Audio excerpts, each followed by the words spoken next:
Episódio número 140 do Interioriza. O sofrimento, assim como uma dor, ele é um sinal. Ele é um sinal de que alguma coisa precisa ser feita, de que tem um problema ali. O diagnóstico é clínico. Não é um teste de revista, não é uma leitura pela IA no Google. E isso tem deixado as pessoas muito confusas, doutor Daniel. Na dúvida, procura ajuda. É melhor procurar e não ser nada do que ser alguma coisa e não procurar. Mais de 90% das pessoas que têm o transtorno mental não recebem o tratamento adequado no mundo. É muita gente doente sem o diagnóstico correto, enquanto a gente também tem pessoas buscando diagnóstico quando não estão doentes. Quantas vezes te perguntam qual é a diferença de tristeza e depressão? Pois é. Se a gente puder fazer uma definição bem simples, tristeza vem e vai. Depressão, a tristeza vem e não vai. Precisamos reaprender a sofrer. Fugir do sofrimento não está funcionando. Não me entenda mal, é importante combatê-lo, o sofrimento. Precisamos buscar curas para as doenças, criar analgésicos para as dores e enfrentar todas as formas de abuso. No entanto, assim que nos livramos de um sofrimento, outro logo toma o seu lugar. Somente se pararmos de correr e compreendermos o que está causando é que conseguiremos resolver a situação. Seja para nos livrarmos do problema definitivamente, seja para aprendermos a conviver com ele da melhor forma possível. Vou repetir. Precisamos reaprender a sofrer. Porque fugir do sofrimento não está funcionando, doutor Daniel de Barros. Que alegria tê-lo aqui. Muito legal estar aqui nessa reestreia. Reestreia do Interioriza pós-maternidade. Eu fiquei uma temporada toda fazendo Interioriza maternidade, né, com todos os desafios. E agora eu retomo, né, para a gente, de novo, usar a comunicação a favor da educação em saúde.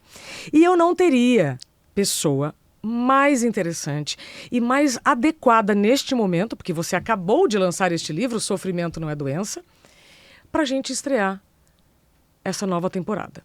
Doutor, você sintetiza neste livro tudo o que eu venho percebendo.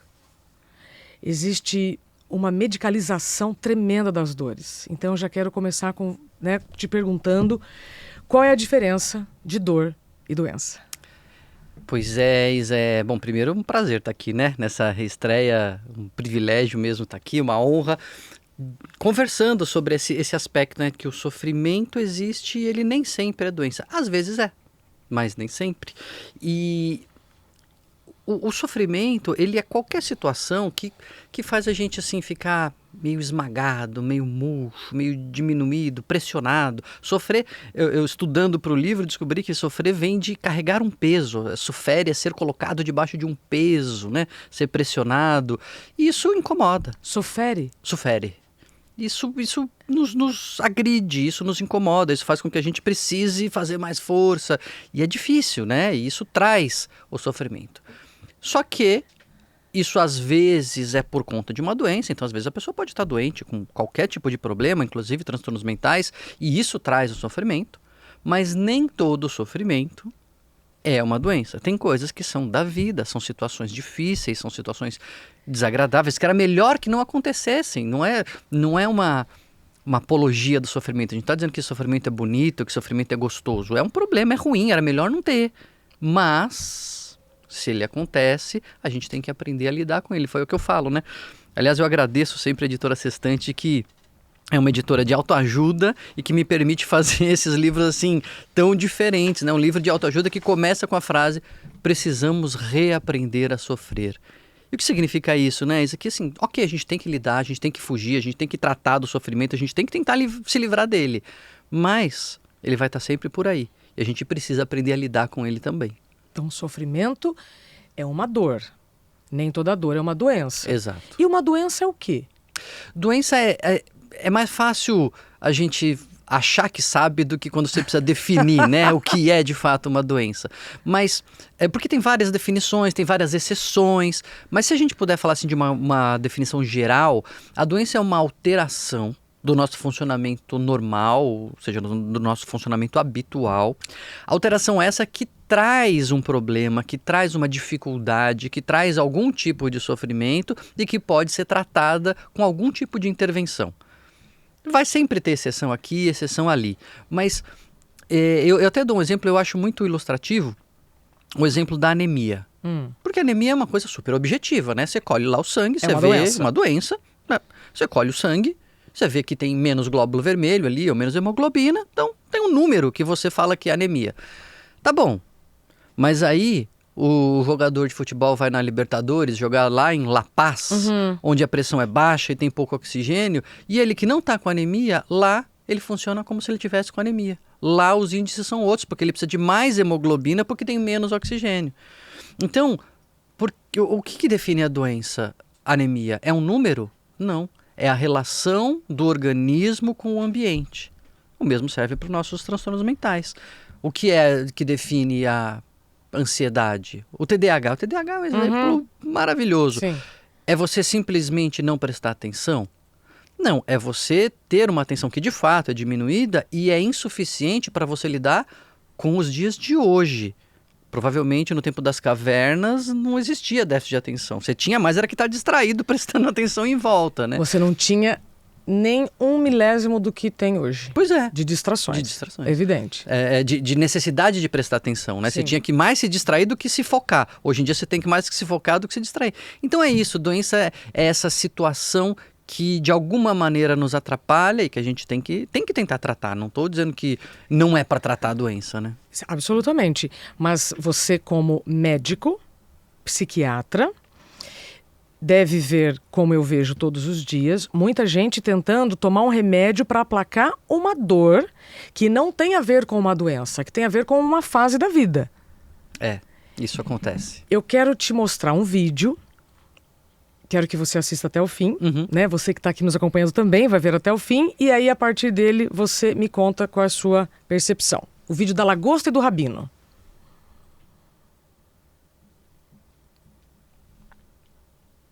That a lobster is a soft, mushy animal that lives inside of a rigid shell. That rigid shell does not expand. Well, how can the lobster grow? Well, as the lobster grows, that shell becomes very confining. Right? And the lobster feels itself under pressure and uncomfortable. It goes under a rock formation to protect itself from predatory fish, casts off the shell, and produces a new one. Well, eventually, that shell becomes very uncomfortable as it grows, right? Back under the rocks. And the lobster repeats this numerous times. The stimulus for the lobster to be able to grow is that it feels uncomfortable.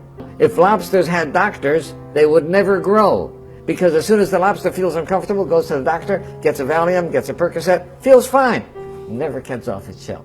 So I think that we have to realize that times of stress are also times that are signals for growth. And if we use adversity properly, we can grow through adversity. Você concorda com o Rabino? Eu concordo, mas esse é um ponto que é um ponto sensível para mim, até um ponto sensível do livro para mim, sabe? Uma coisa que eu precisei trabalhar e reescrever e repensar.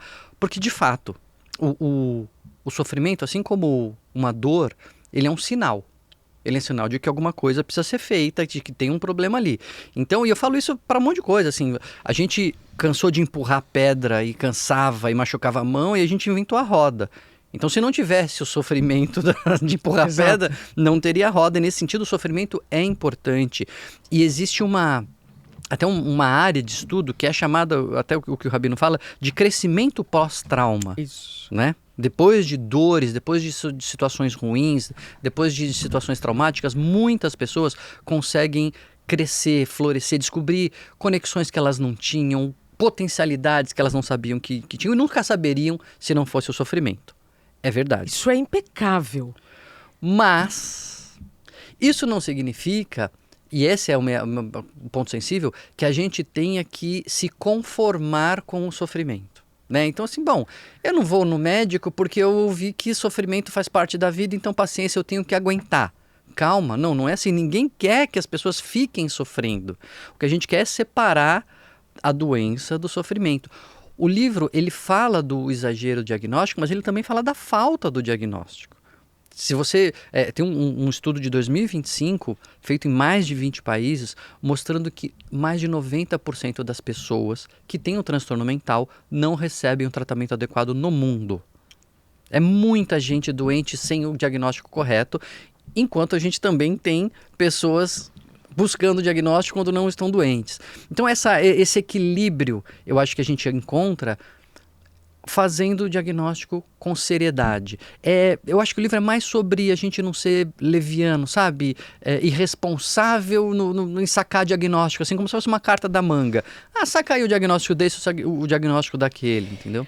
A banalização, Isso. eu vejo com vários diagnósticos, não só com a síndrome de burnout, né, que você sabe que eu vou falando sobre isso, né, na tentativa da educação em saúde mental com a comunicação, existe uma grande banalização com o diagnóstico da síndrome de burnout, como outros. O que você tem visto sendo banalizado por aí?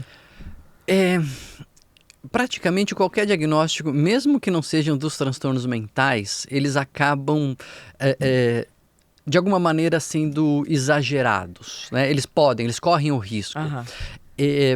Se o burnout é um exemplo, eu trago um exemplo histórico da nostalgia.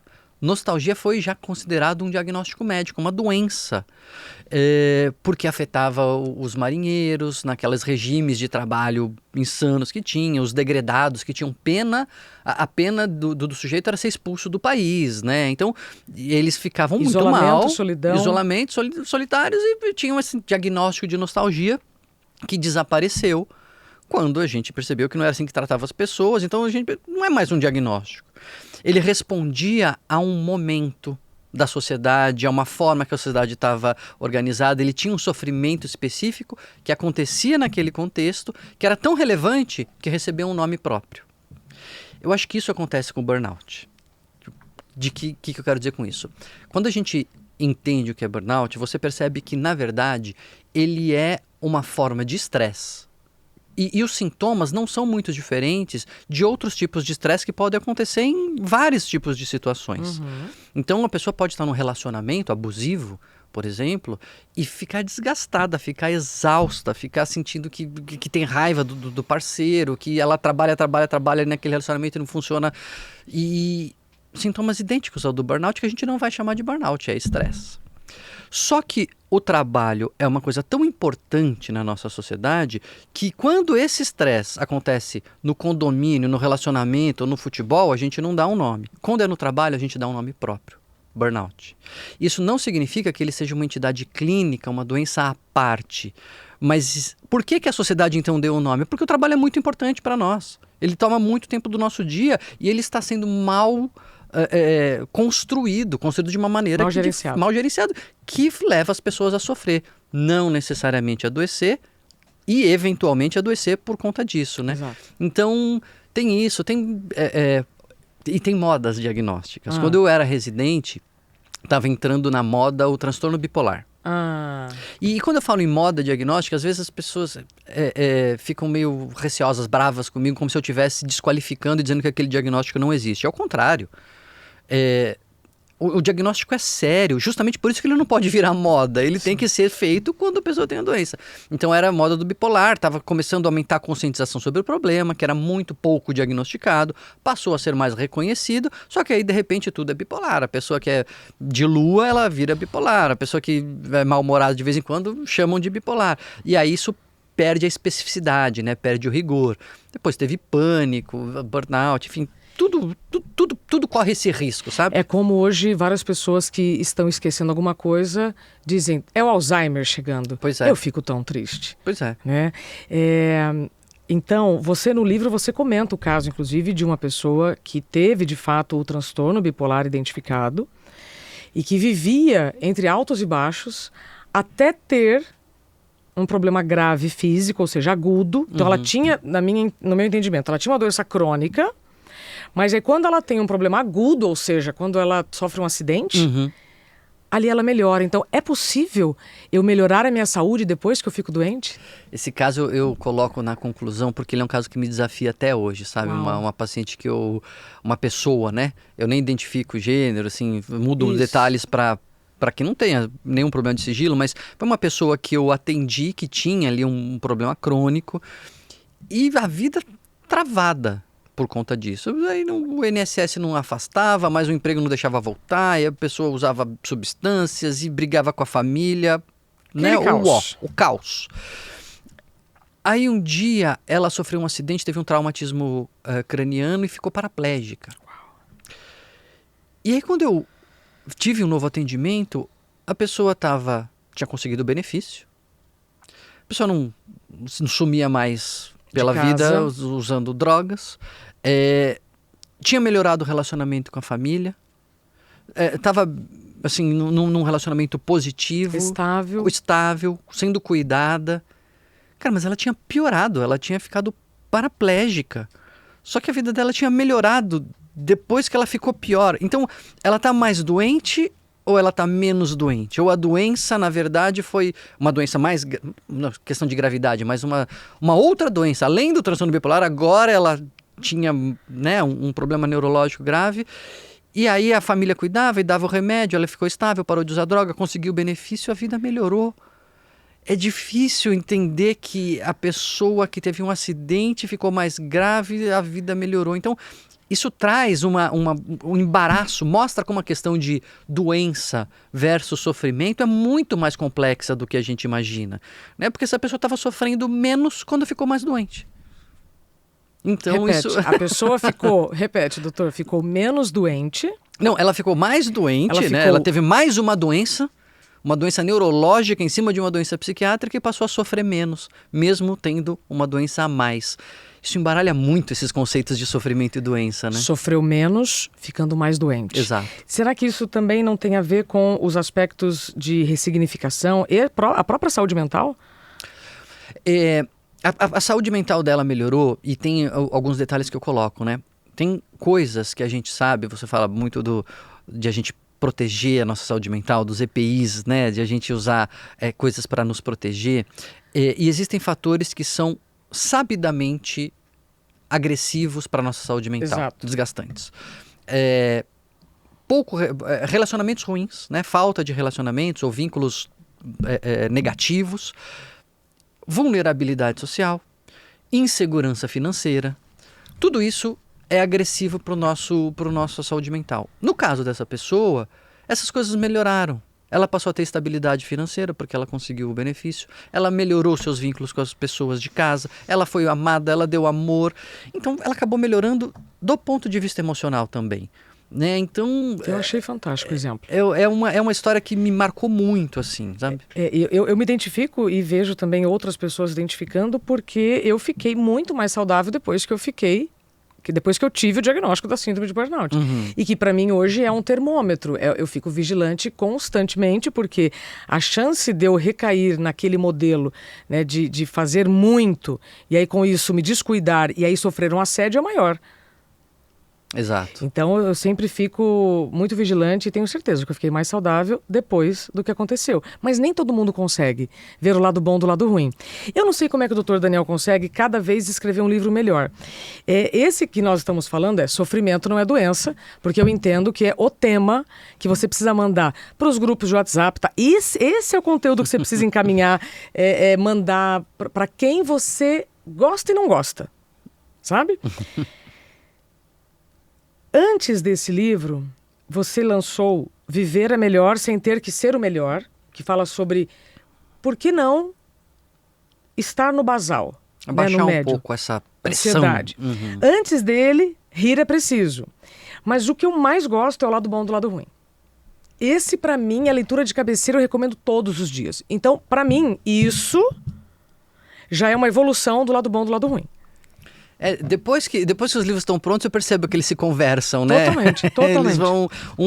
Eles têm sempre uma coisinha que puxa o outro, que puxa o próximo. Né? E aqui você diz o seguinte, uma das estratégias de fuga... Atenção, gente, presta atenção.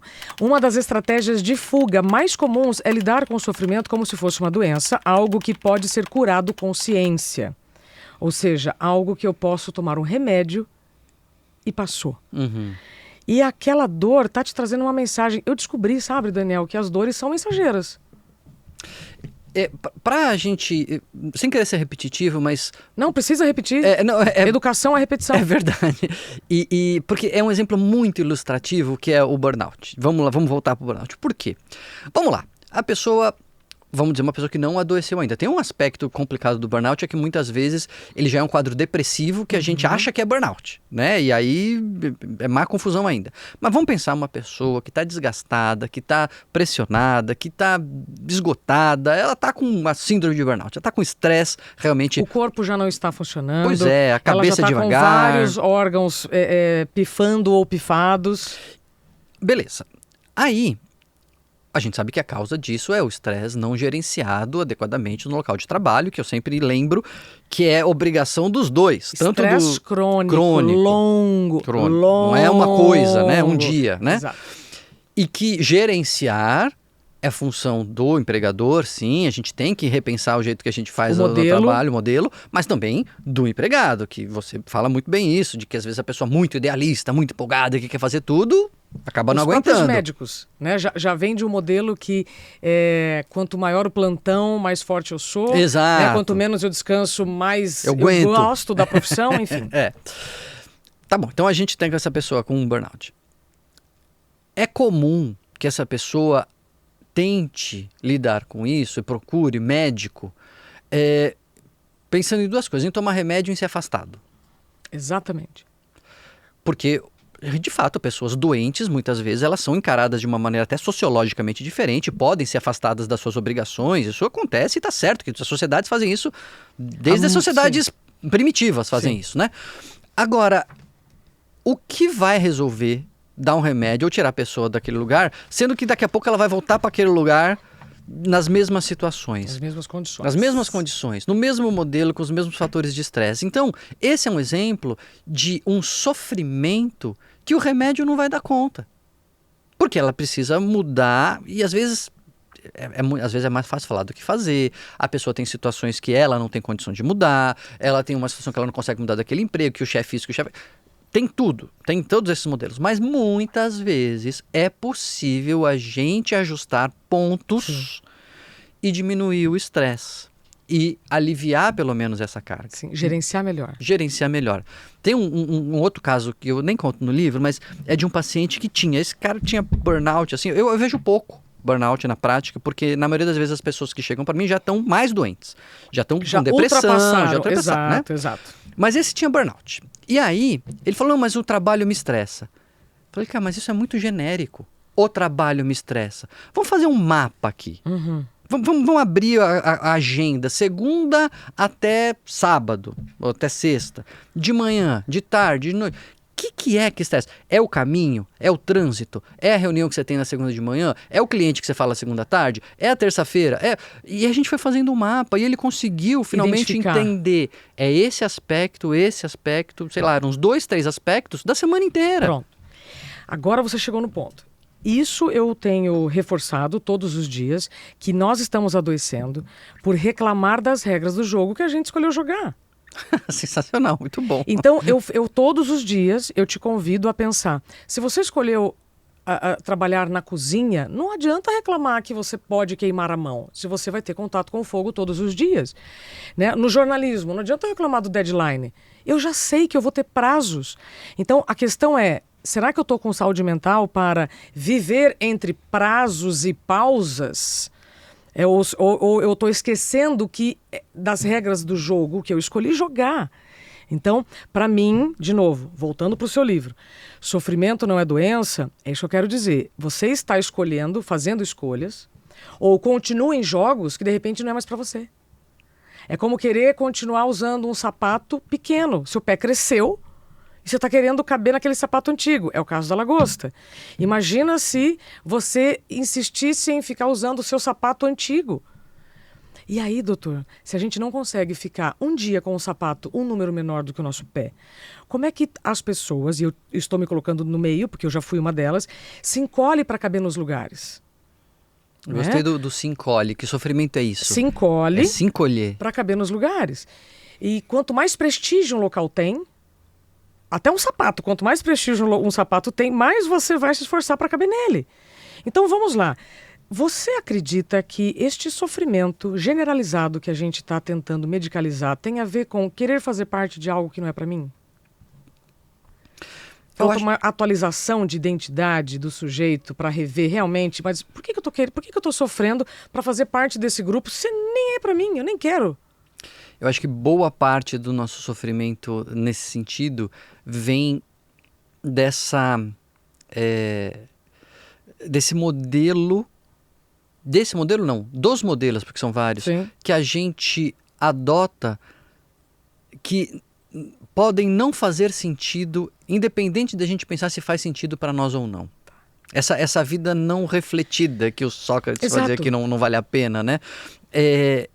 Porque, e isso é um pouco até o que eu falo no lado bom do lado ruim, né? Você tem que ser o melhor, a gente ouve o tempo todo, você tem que ser o melhor, mas quem disse que eu tenho que ser o melhor? A medalha de ouro é muito linda, mas talvez não seja para mim. Eu não tô falando que a medalha de ouro é feia, não tô desqualificando quem ganha, eu só tô dizendo que talvez não seja para mim. E o preço que eu pago, olha só, quando eu almejo aquilo e aquilo está alinhado com os meus valores, aquilo faz sentido para mim, se eu pago um preço altíssimo e alcanço aquilo, eu me sinto realizado, porque era o que eu queria e aquilo fala comigo. Pronto. Agora, se eu tô indo porque tá todo mundo indo, aquilo não faz sentido, eu pago um preço terrível, mesmo que eu alcance aquilo, minha vida vai ficar vazia. Pronto. E aí, a partir deste sofrimento, pode vir uma doença ou não. Exato. Esse é um sofrimento que não é, em princípio, doença, Exato. mas que pode adoecer a pessoa. Pronto. E neste momento, antes de adoecer, você tem que falar, bom, a questão aqui não é tomar remédio, aqui a questão é o que eu estou fazendo da minha vida. Mudar o estilo de vida, absolutamente. Então, eu percebo que muitas pessoas estão desatualizadas, doutor. Sabe, quando o corpo, né, ou seja, tentando dar conta de uma agenda do presente com as características do passado. E requer muita coragem, né, Isa, pra gente pegar assim, ó, vou fazer o plano do que eu quero que minha vida seja, a vida que eu gostaria de viver. A ideal. A ideal. Ou a que faz sentido para mim, as coisas que valem a pena, vou escrever aqui. Agora, eu vou pegar a minha agenda semanal. Isso. E vou pôr uma do lado da outra. É possível. Quem tem coragem de fazer esse exame e ver que a sua agenda está te levando para longe da vida que você quer viver? Agora eu vou colocar mais lenha na fogueira, né? Porque já está quase acabando o nosso tempo, mas eu não posso deixar de tocar nesse assunto. Na página 61 do seu livro, A Dor da Alma, né? Então está dizendo, sofrer dói. Não estamos negando a sua dor, de jeito nenhum, mas de repente é uma dor que faz parte da sua evolução, e não necessariamente seja uma doença. Mente e corpo funcionam de forma integrada e quando um não vai bem, o outro toma suas dores, literalmente. O que eu descobri com a minha experiência? Quanto mais longe eu estava de mim, da minha espiritualidade, mais perto eu estava da doença chamada síndrome de burnout. O que eu vejo todos os dias com as pessoas? Quanto mais longe elas estão delas, mais perto elas estão de um problema grave de saúde que vai deixá-las disfuncional. Então, quando o médico psiquiatra fala alma, gente, eu tenho que falar assim, para tudo, gente, pera, vamos entender. A dor da alma. E você acabou de dizer, pega a sua agenda que você está tendo com a que você está delirando. E aí? Se houver aqui um distanciamento muito grande, você está se distanciando de si. Então, eu gostaria, para a gente fechar, o quanto as dores da alma, o quanto o distanciamento de nós mesmos pode estar, então, causando essa confusão entre tristeza e doença. Uhum. É isso mesmo. Essa discrepância, essa distância entre o que a gente vive e o que a gente gostaria de viver, de alguma forma, ela faz parte da vida. Eu até falo aqui um capítulo sobre a idealização. A gente tem coisas muito idealizadas, a gente não alcança, e essa distância entre o idealizado e o realizado, às vezes é frustrante e ela pode ser fonte de sofrimento. Então, acho que tem duas coisas que a gente tem que fazer: idealizar menos, né? E também aceitar mais, acolher mais a realidade. Então, esse é um aspecto. Por outro lado, a gente também precisa trabalhar detalhes pequenos, às vezes. Você não vai conseguir fazer uma grande revolução na sua agenda, nem no seu estilo de vida, mas será que você consegue, pelo menos que em vez de o seu dia a dia te afastar da vida que você quer ter, correr paralelo ou aproximar um pouquinho, talvez não seja perfeito exatamente a sua agenda com o seu sonho, mas pode ser um pouquinho mais parecido. Você pode prestar mais atenção, e é isso que você falou, quando você está distante de si mesmo, você não está prestando atenção em si. É como se eu tivesse uma pedra no sapato e não tivesse prestando atenção na dor, vai fazer um buraco no meu pé. Vai machucar muito. Então eu preciso prestar atenção na dor para ver o que ela sinaliza para eu poder atuar sobre aquilo. Se você está distante de você mesmo, se você está correndo, está, né, vivendo no automático, se distanciando de você, como você disse, da sua espiritualidade, da sua transcendência, enfim, do seu significado, do seu sentido de vida, você não presta atenção nisso, você não reconhece a sua dor, você não percebe a pedra naquele sapato, e aí você vai se machucar cada vez mais e essa tristeza pode virar uma depressão. Por isso que você diz, somente se pararmos de correr e compreendermos o que está causando a dor, a gente vai poder chegar na origem, na raiz da dor. Doutor, eu ficaria com você acho que uns meses dissecando assim, esse livro e trazendo casos. Para quem está nos assistindo e às vezes ouve um caso e fala, eu tenho isso aí. Eu tenho aquilo lá. Aliás, eu tenho reforçado todos os dias, antes de eu abrir a boca num palco. É muita responsabilidade, né? Quando a gente sobe num palco. Eu sou comunicadora. Eu não sou médica nem psicóloga. Eu, como comunicadora, estou tornando comum este tema que está afetando todos nós. Para que depois os médicos entrem e deem um show. E eu sempre digo, o diagnóstico é clínico. Não é um teste de revista, não é uma leitura pela IA no Google. E isso tem deixado as pessoas muito confusas, doutor Daniel. Então, para a gente encerrar, gostaria que você, então, transmitisse aqui uma mensagem, além, né, da leitura do livro, que é necessária. Não é obrigatória. Não é para mim que você vai ler, é para você. É necessário para você viver bem, né, e poder diferenciar o que é tristeza, o que é doença, o que faz parte de uma fase. Gostaria que você, então, encerrasse esse episódio número 140 do Interioriza. Se alguém está sentindo uma dor, qual é a diferença de uma dor crônica de uma dor aguda? Para tomar cuidado com o que se lê, é importante desconfiar, é super saudável desconfiar, e aí buscar a ajuda dos médicos, psiquiatras. Eu sempre digo assim, é quase um bordão meu, na dúvida, procura ajuda. É melhor procurar e não ser nada do que ser alguma coisa e não procurar. Perfeito. Vale a pena, né, pecar pelo excesso. E procura quem? Procura quem você conseguir. Eventualmente não vai ter um psiquiatra disponível para você no plano de saúde ou no SUS, você não vai conseguir a vaga rápido, você pode ter às vezes até preconceito. Tudo bem, não é tudo bem ter preconceito, mas pode acontecer.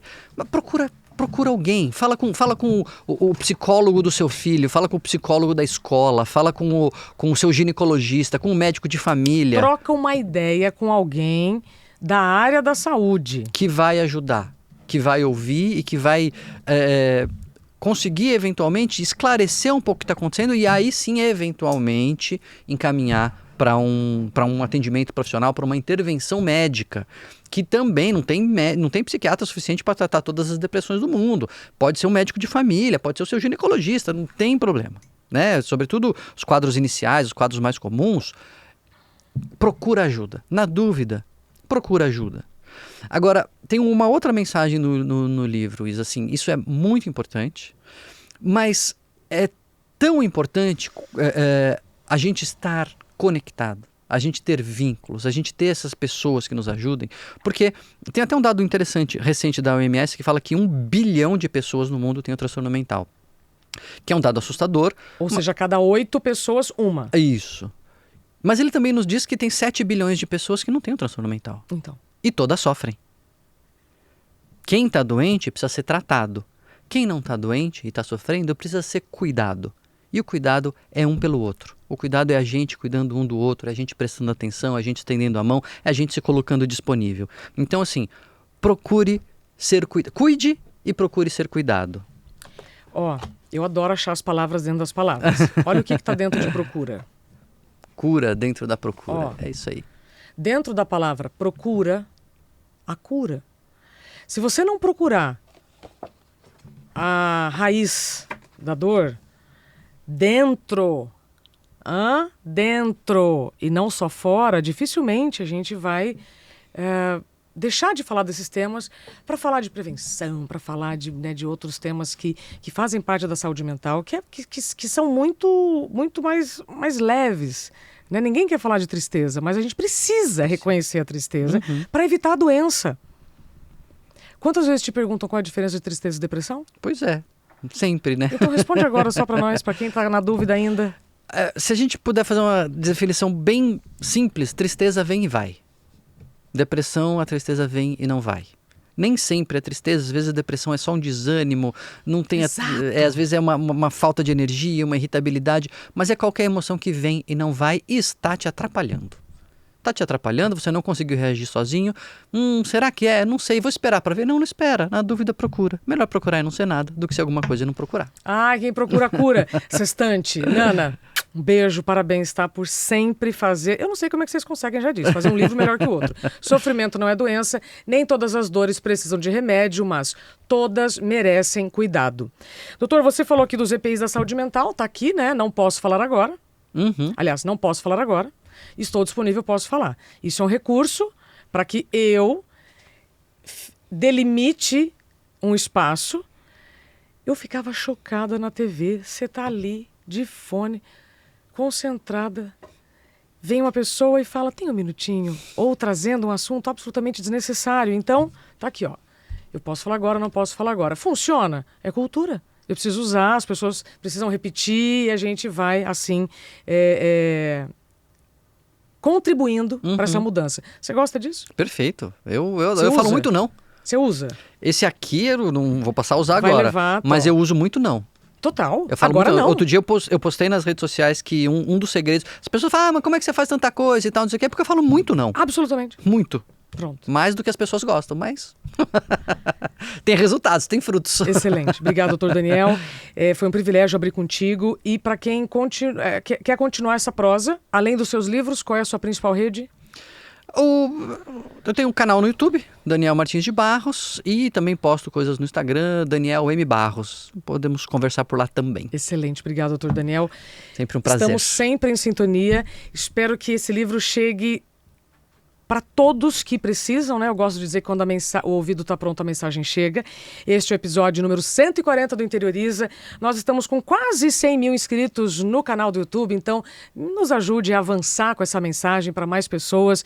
Compartilhe com quem você quer bem, compartilhe também com quem você não quer bem, que a pessoa vai achar que é uma indireta e não tem problema, você está fazendo bem para ela. É aí que a gente vai mudando o nosso ambiente, não é, doutor? É isso aí. E foi um privilégio, mais uma vez, poder retomar este espaço de tanta confiança, de tanta troca com você. Até Obrigado. o próximo, então. Até o próximo Interioriza.